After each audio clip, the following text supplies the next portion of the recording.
Yes, reka dufate umwanya twongeye tubashimira cyane mwe mwakoze subscribe kuri Malogy Official ndetse namwe mukomeje kugenda mureba ibiganiro byacu tubagezaho umunsi ku munsi. Uyu munsi rero twabazaniye bimenye nawe uyu munsi twanyarukiye mu gihugu cyo muri Zambia aho hari kuvugwaho umugabo w'imyaka 45 witwa Mwene Enoch rero wo muri Zambia akaba yafashwe aryamanye n'abakobwa be babiri arimo arabasambanya. Uyu mugabo rero bakimara kumufata yasobanuye avuga yuko arimo ategura abakobwa be kuzashaka neza akajya abikora neza nkuko yabibatoje. Uyu mugabo rero ubwo yafatwaga yahaswe ibiboko baramukubita koko, ubwo bamukubitaga yagendaga yisobanura avuga ko nyamara muri kumora ubusa kuko mba ndimo ntoza abakobwa banjye kuzubaka ingo zabo neza.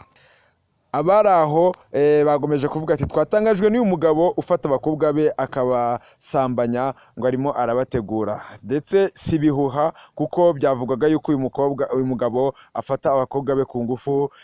Bivuga yuko ndetse n'abishwa be bajyaga baza kumusura mu biruhuko nawe bafataga ku ngufu, ariko bikaba tukavuga ko ari ibihuha. None kuri uyu wa gatatu akaba bamwiboneye mbona nkubone arimo asambanya abakobwa be babiri.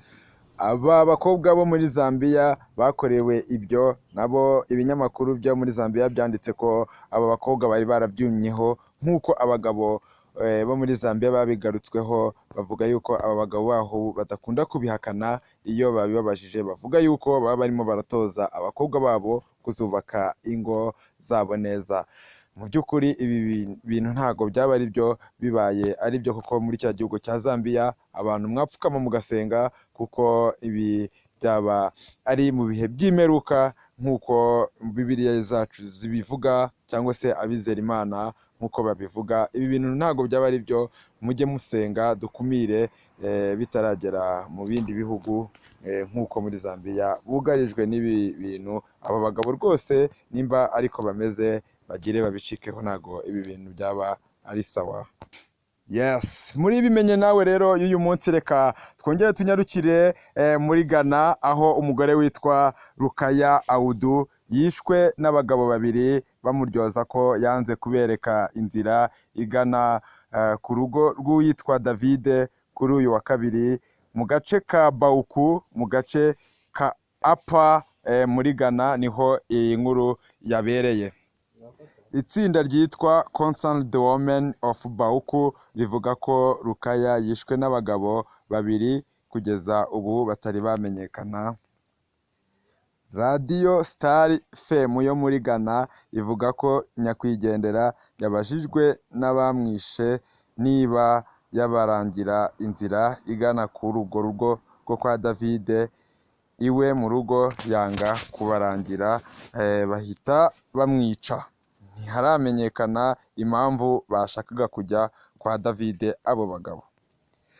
Avugana n'itangazamakuru, umuyobozi wa Concerned Women of Bauku Paona Elizabeth Azonko yasabye ko abakoze ibi batabwa muri yombi bakazagezwa mu butabera. Ibinyamakuru byo muri Ghana bimaze iminsi bivuga ko hari rwaserera yadutse ubwo habagaho kutavuga rumwe ku muntu ugomba kuyobora ako gace. Bivugwa ko ku wa 27 Ukuboza 2021 habaye ukurasana kwaguyemo umwe abandi benshi bagakomereka. Akaba ari ingingo rero leta yashyizeho umukwabo wo kujya bareba abantu bateza umutekano muke muri ako gace ko muri Ghana. Inama y'igihugu yo muri Ghana, the National Peace Council of Ghana, yamaganye ibi bikorwa isaba ko habaho ituze nk'uko umuyobozi wayo Revera Ernest Adugamfi abivuga. Muri bimenye nawe uyu munsi rero twanyarukiye muri Kenya. Bamwe mu bagore bo mu gace ka Kilimani muri Kenya bateye hejuru bamagana umugore w'ikimenya bose kuri televiziyo witwa Betty Kialo. Bavuga ko uyu munyamakurukazi abasakuriza mu gihe ari guterwa akabariro hamwe n'umugabo we, bavuga yuko asakuza cyane nk'aho ari imbangukira gutabara cyangwa se ambulance nk'uko bamwe babivuga.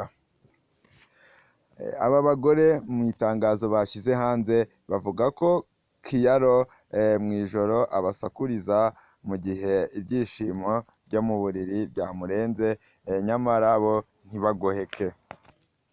Ubahagarariye Jessica Kuyi avuga ko imyitwarire ya Kayaro yatumye haduka imico mibi mu bana bato, ku buryo abana basigaye bigana uko uyu mugore aniha. Murumva rero muri bimenye nawe y'uyu munsi twabaviriye imizingo, tubategurira inkuru zigiye zitandukanye zo hirya no hino. Kuyi ati turambiwe za wawuwu za Betty Kayaro, ariko ubundi buriya aba agamije iki? Umuhungu wanjye w'imyaka 10 ubu amaze gufata mu majwi iniha ry'uriya mugore, wagira ngo ni ambulance. Akomeza avuga ati njyewe nk'umubyeyi bintera isoni kuko uriya mugore agomba kubuzwa gukomeza biriya bintu. Aba bagore kandi bagomeza kuvuga ko niba nta gikozwe bari bugane inkiko. Betty Kayaro ni umushabitsi, akaba anazwi mu itangazamakuru. Yavutse ku wa 15 Werurwe 1989 ahitwa Kajiado muri Kenya. Yakoze kuri Kenya Television Network nk'usoma amakuru. Aha yari yatangiye akora nk'usoma amakuru, aho yari yatangiye akora nk'uwimenyereza umwuga. Nyuma yaje gukora kuri K24 azwiho gukora ubucuruzi bwa serivisi zo kuririmbisha abagore ndetse no guhinduranya abakunzi uko abishaka. Muri Kenya kandi yagiye avugwaho gukundana n'abagabo bazwi kandi bagiye banyuranye. Murumva rero ko hirya no hino bitagiye byoroshye mu gihugu cya Kenya. Uyu mugore uba aterwa akabariro agasakuza nka ambulance, murumva ko ari umuco mubi kuko bigira ingaruka ku bana babo. Kumva ko abana batangiye kujya bagenda bamwigana cyangwa se bamusubiramo uko aba abivugamo mu gihe harimo akorerwa akabariro. Mu by'ukuri rero bimenye nawe y'uyu munsi ikaba tuyirangirije ahangaha, naho muri bimenye nawe y'ubutaha mu kindi gice kizakurikira.